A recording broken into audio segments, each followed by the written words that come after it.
Donc, je représente ici l'acheteur et je vais décrire le cas d'usage nominal, mais bien sûr, nous gérons tous les cas d'usage.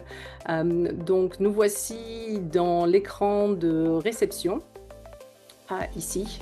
Et c'est ici que l'acheteur donc retrouve toutes ses factures d'achat. Euh, on va aller dans le détail et je vais faire arrêt sur image donc pour revenir sur l'historique des changements qui apparaît dans cet onglet-là, donc toute la piste d'audit de la facture.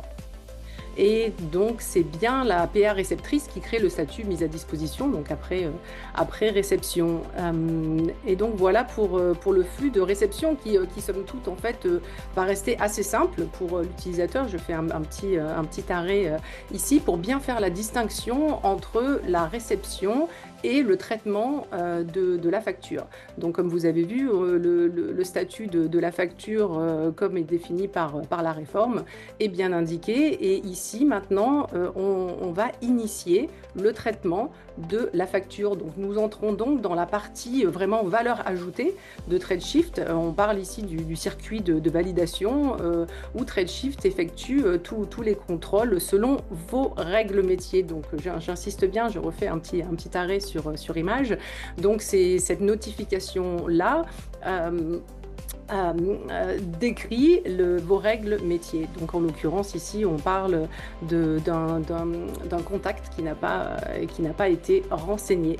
Donc ici là sur la gauche nous voyons bien donc nos champs de la facture normée. Donc la facture évidemment nous recevons tous les formats du socle, donc UBL, C2I ou FactureX. Donc ces champs seront ici non modifiables bien évidemment parce qu'on ne peut pas modifier une facture normée et conforme. Et sur la droite, ici, donc apparaît le lisible. Donc nous allons revenir à notre notification. Donc il manque ici le contact pour la commande donc, que je vais ajouter avant d'envoyer la facture. Mais avant cela, je voulais vous montrer les lignes. Donc ici, on peut faire un rapprochement des lignes avec le numéro de commande en l'occurrence. Donc ici, je vous montre quelque chose qui est fait manuellement, mais c'est quelque chose qui peut tout à fait être automatisé.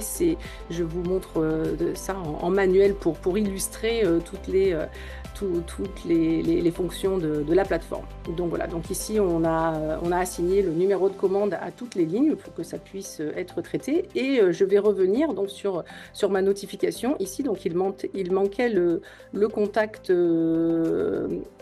pour cette facture que je vais renseigner ici. Donc avant de valider et d'envoyer la facture à l'étape suivante.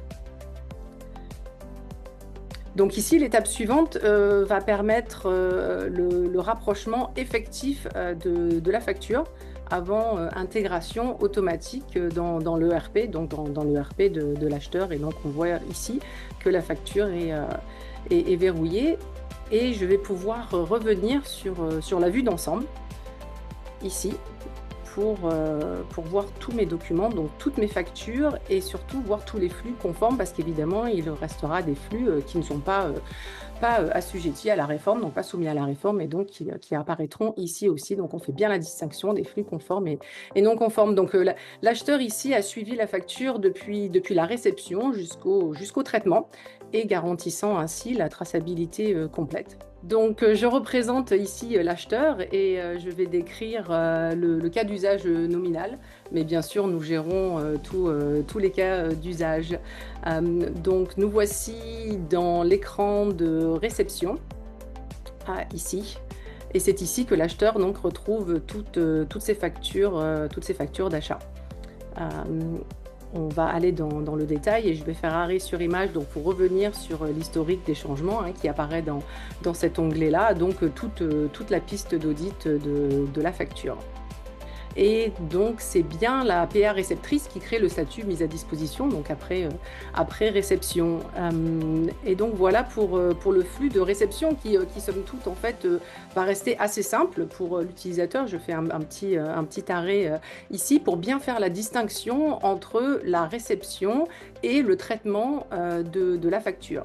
Donc, comme vous avez vu, le statut de la facture, comme est défini par la réforme, est bien indiqué. Et ici, maintenant, on va initier le traitement de la facture. Donc, nous entrons donc dans la partie vraiment valeur ajoutée de TradeShift. On parle ici du circuit de validation où TradeShift effectue tous les contrôles selon vos règles métiers. Donc, j'insiste bien, je refais un petit arrêt sur image.